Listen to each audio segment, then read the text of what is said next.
Okay, guys, it's Sunday, and out of my Sunday generosity, I guess today we'll give one back to the ladies.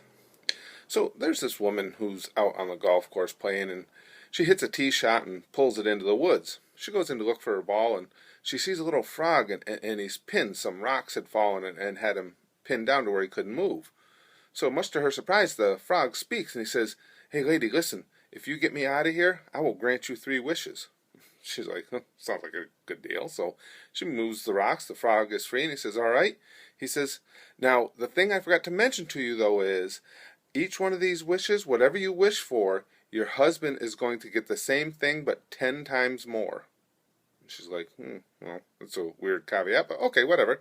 So for her first wish, she says, I want to be the most beautiful woman in the world. And the frog says, no problem. He says, but now remember, that's going to make your husband the most handsome man in the world, a pure Adonis who the women will just flock to. The woman says, no, I'm not worried about that. She goes, I'll be the most beautiful woman in the world, so he'll only have eyes for me. The frog's like, oh, okay, I see the logic there. And bam, takes care of it. She's the most beautiful woman in the world. Now the lady says, for my second wish, I want to be the richest woman in the world. The frog goes, that's fine. He says, but now remember, that's going to make your husband the richest man in the world. He's going to have 10 times more money than you. She goes, that's fine.